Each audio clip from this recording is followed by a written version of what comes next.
وجود كدم بقى مخالفة للحوادث قيم بنفسه وحدانية قدرة إرادات علم حياة سمع بصر كلام قديران مريدا علما حيا سمعا بصرا متكلما وجود كدم بقى مخالفة للحوادث قيم بنفسه وحدانية قدرة إرادات علم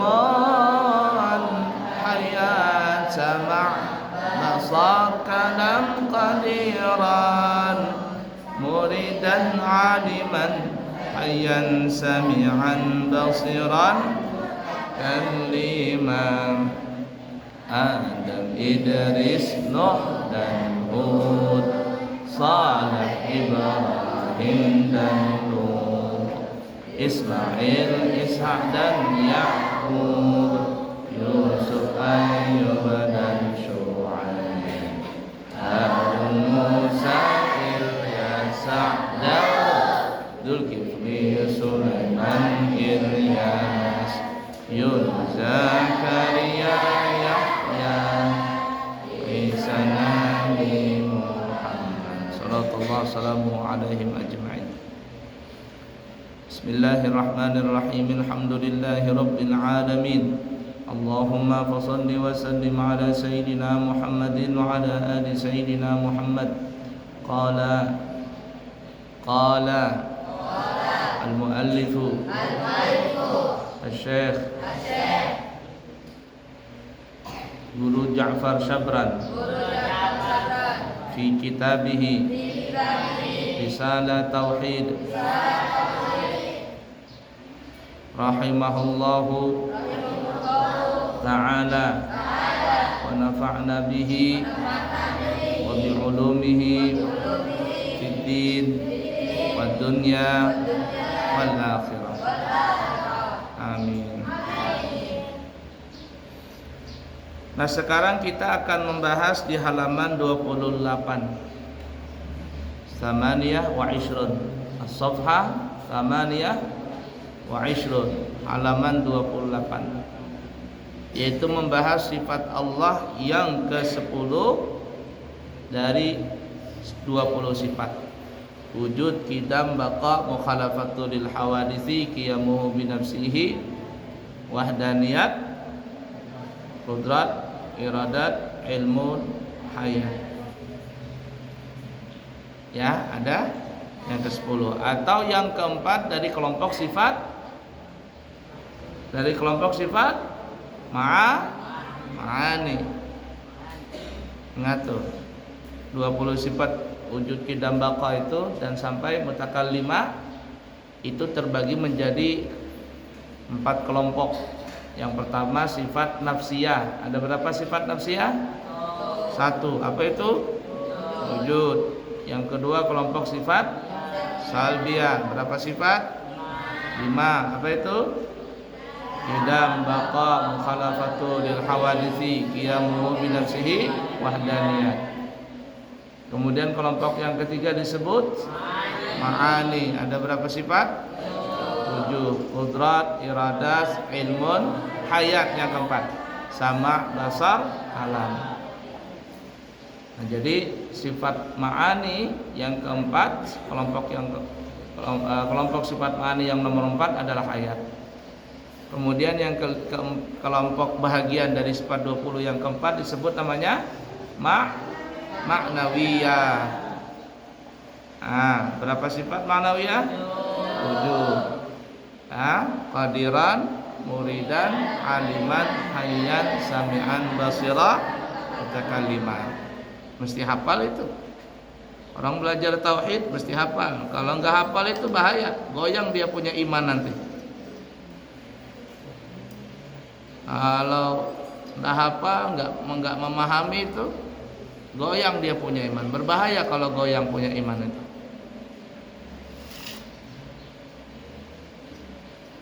Baik.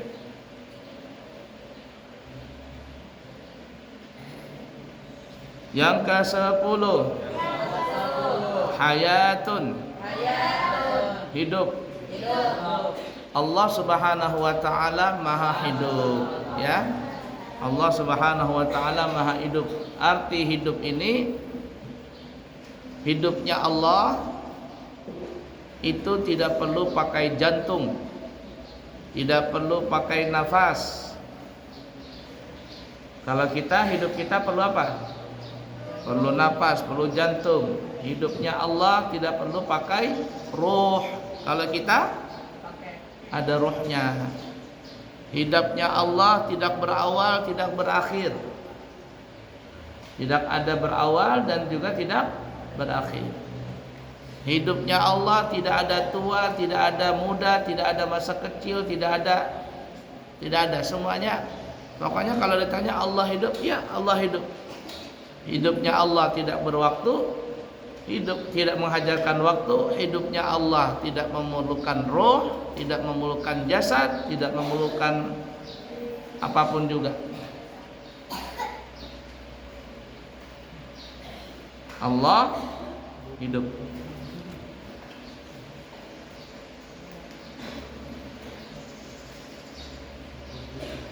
Wajib Allah Subhanahu wa taala. Ikutin, wajib. Allah Subhanahu wa taala. Apa arti wajib dalam ilmu tauhid? Masuk ma yatasawwaru fil aqli wujuduhu. Yang disebut wajib dalam ilmu tauhid adalah sesuatu yang boleh diterima oleh akal. Wajib bagi Allah Subhanahu wa taala apa? Bersifat hayatun, yaitu hidup. Mustahil ia Allah bersifat mautun, atau mati. Tidak mungkin Allah mati. Dalilnya sekalian alam ini. Nah, ini Kang disebut dalil sekalian alam itu dalil apa namanya? Dalil apa namanya? Akli. Apa arti akli? Secara akal. Kalau Allah bisa mati, bahaya, hancur alam semesta ini. Siapa yang mengatur alam ini?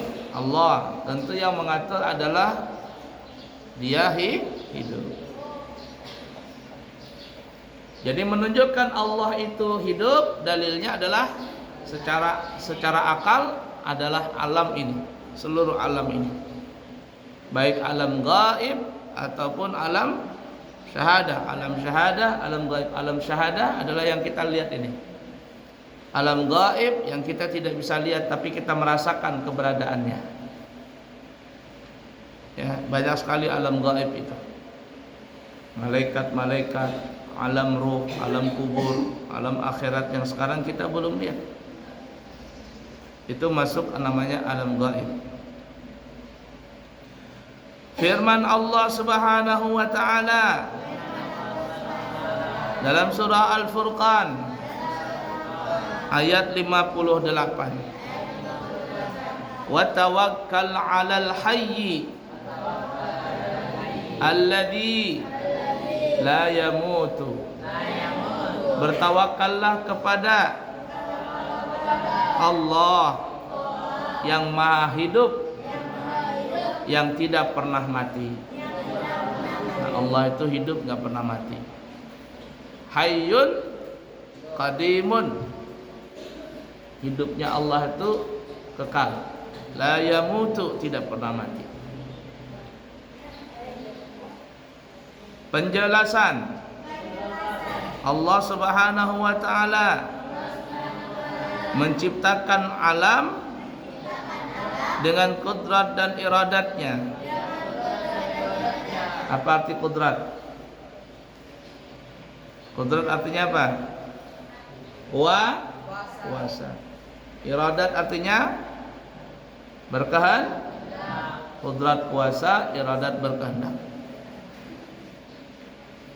Allah Subhanahu wa taala menciptakan alam ini, semesta ini, seluruh alam itu dengan qudrat iradatnya. Allah yang maha hidup memiliki sifat qudrat dan iradat tadi.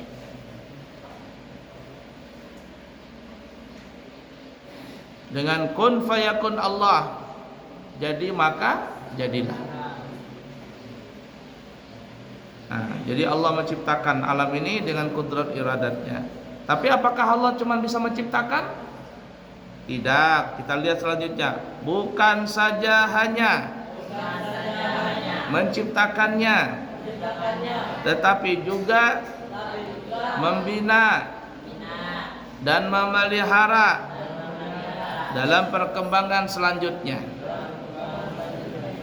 Nah, ada orang hanya bisa menciptakan benda, tapi tidak bisa menjaganya.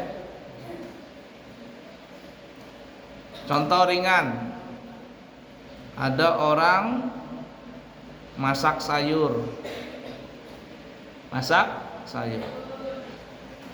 Bisakah orang itu menjaga sayur sampai selama-lamanya tidak basi?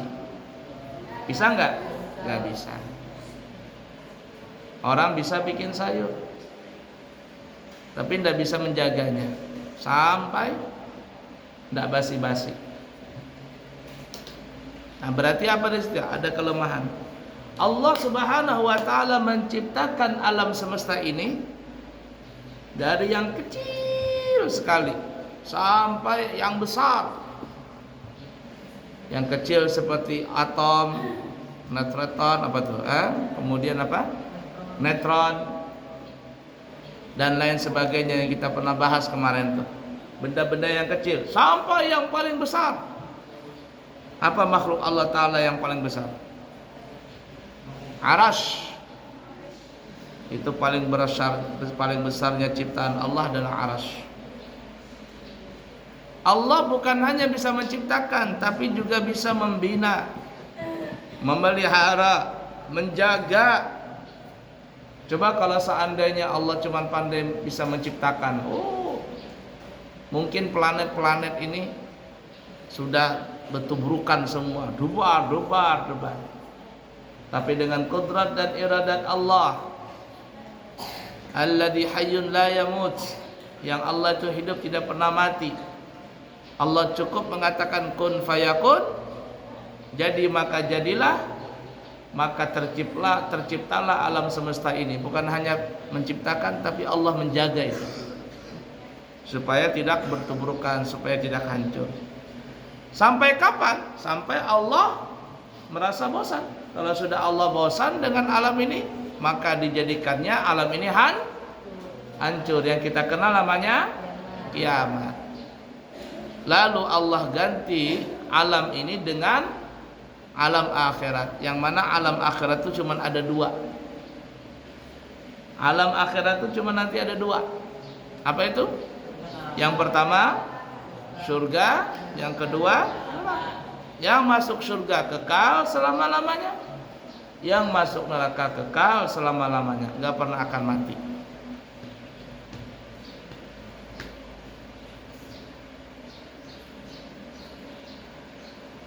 Berlaku kudrat dan iradat Allah yang tidak putus-putusnya terhadap semesta alam, maka sudah pasti Allah yang maha kuasa dan berkehendak itu hidup. Nah, itu hidup. Kita inilah, selama roh masih ada di badan kita, maka keinginan kita itu masih ada. Keinginan kita itu masih ada. Kepingin ini, kepingin itu. Masih punya kehendak dan kekuasaan. Kenapa? Karena Allah masih menaruh roh di badan kita. Selama kita masih punya ruh, ruh masih bersemayam di jasad kita, kita bisa makan, kita bisa minum, kita bisa berjalan, kita bisa lari, kita melakukan aktivitas apapun juga. Tapi hidup kita ini memerlukan bantuan. Jasad kita ini bisa bergerak semuanya itu dengan sebab ada bantuan. Allah taruh bantuan di badan kita itu namanya apa tadi? Ruh. Namanya ruh. Kalau Abuya bisa gambarkan, walaupun kita tidak tahu bagaimana bentuk ruh itu. Wa yas'alunaka 'anir ruh. Qulir ruh min amri rabbi. Mereka pernah bertanya kepada Nabi Muhammad sallallahu alaihi wasallam tentang apa itu ruh, bagaimana bentuk ruh. Maka Nabi kita mengatakan, katakanlah wahai Nabi Muhammad, ruh itu min rabbi. Ruh itu datangnya dari Allah. Artinya yang Maha tahu hakikat tentang ruh itu adalah Allah. Tapi kalau bisa Abuya gambarkan, ruh itu ibarat kata energi. Energi. Energinya itu kita tidak bisa lihat. HP ini, kalau dia bisa nyala, kenapa? Karena ada baterainya. Baterainya itu diisi dengan energi tadi. Nyala di HP tadi. Sekarang lagi marak nih, Indonesia lagi banyak mempromosikan dan juga wacana yang akan ke depan, mobil, motor semuanya pakai listrik. Ya lagi pakai bensin, pakai listrik. Mobilnya itu ibarat kata badan kita itu, mobil. Komponen yang di dalamnya itu kabel-kabel, oli, ini itu semuanya itu ibarat kata komponen yang dalam tubuh kita. Ada usus, ada jantung, ada sebagainya, paru-paru, semuanya. Bensin, solar, kalau zaman sekarang itu apa ya? Itu adalah makanannya. Nanti nggak pakai lagi bensin. Ada baterainya itu jantungnya, ginjalnya semuanya. Tapi baterai tidak bisa nyala mobil tadi kecuali diisi dengan daya listrik. Nah, ibarat kata itu listrik tadinya tuh. Dayanya itu adalah ibarat kata roh. Daya listrik itu bermacam-macam. Ada yang cuman jarak perjalanan mobil atau motor itu cuman 100 kilo ada. Artinya kalau 100 kilo, setelah 100 kilo kira-kira mati nggak motornya? Mati. Ada yang jarak tempuh 200 kilo. Isi daya itu 200 kilo. Kalau sudah lewat 200 kilo mati enggak? Sama dengan handphone ini. Daya baterainya ada yang 5 jam, ada yang 6 jam, ada yang 12 jam, ada yang 24 jam. Begitu juga kita punya nyawa ini. Dayanya itu hilang situ. Dayanya diisi. Kalau sudah habis dayanya, keluarlah ruh tadi. Mati. Daya tadi habis. Nah, selama ruh kita masih ada di badan kita, kita masih punya kehendak, kita masih bisa makan, kita masih bisa minum, berjalan, ini itu dan seterusnya. Faham toh? Tapi kalau ruh sudah hilang dari badannya, matilah orang itu. Kira-kira kalau orang mati bisa nggak makan? Orang mati bisa nggak dia berjalan? Orang mati bisa nggak dia minum? Kalau ada orang mati masih bisa makan, bisa minum, bisa jalan, itu namanya zombie. Zombie. Jangankan mati, ini yang tidur-tidur nih. Kira-kira yang tidur itu bisa makan? Tapi kalau dengar makanan bangun dia lari paling duluan ya. Paling rakus sudah duluan. Ya. Nah, an-naum akhul maut, tidur itu saudara dari mati. Nah, tapi Allah Subhanahu wa taala dengan kudrat iradat tadi itu itu adalah sumbernya dari hidup, dan hidupnya Allah tidak perlu pakai jasad, tidak perlu pakai roh, tidak perlu pakai anggota badan, tidak perlu. Bagaimana hidupnya Allah? Wallahu a'lam, hanya Allah yang maha tahu bagaimana hidupnya, zatnya Allah itu. Kita cuman meyakini Allah itu hidup, selesai sudah. Suatu hal yang mustahil pada akal, logika maksudnya. Jika sekiranya Allah yang maha kuasa dan maha berkehendak itu bersifat mati. Jadi kalau dikatakan Allah itu mati, selesai. Tidak mungkin Allah mati, dan itu mustahil. Di samping itu harus pula diketahui, angkat suaranya, dan diyakinkan bahwa hidupnya Allah Subhanahu wa ta'ala. Nah, ini yang Abu tadi bilang, tidak seperti halnya makhluk-makhluk, yaitu dengan ruh. Nah, kalau roh perlu makhluk, perlu enggak? Makhluk perlu roh enggak? Perlu. Allah tidak perlu pakai roh. Dan mengalami perubahan. Tetapi hidup Allah Subhanahu wa ta'ala adalah abadi, tidak pakai ruh, tidak dengan ruh, kekal, tidak akan mengalami perubahan, dan tidak mati selama-lamanya. Kamu ingat dulu masuk di pondok sini masih kecil? Nah, ini Ikram dulu masuk sini kecil, sekarang sudah berubah besar. Kenapa? Karena hidup perlu perubahan.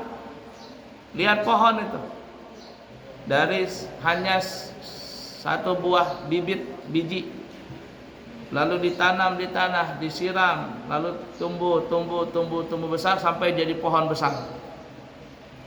Kenapa? Karena dia hidup, perlu perubahan. Hidup akan berubah terus.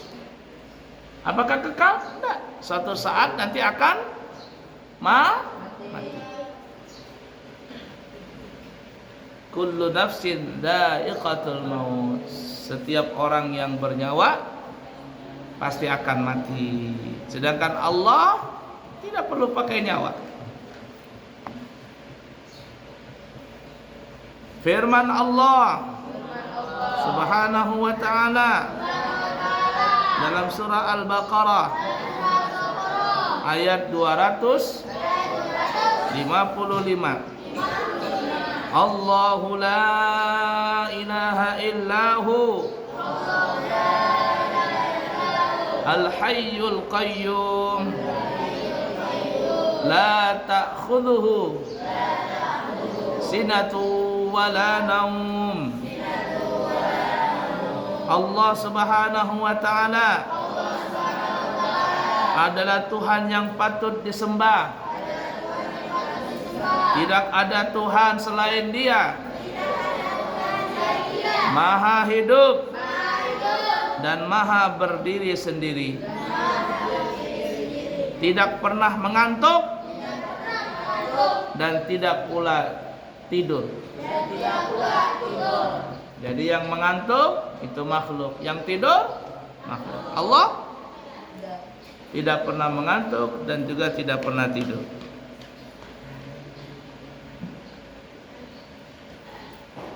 Mana Ridwan? Ridwan? Adapun sifat hayat ini, ikutin. Adapun sifat hayat ini tidaklah ta'alluq, mempunyai sasaran.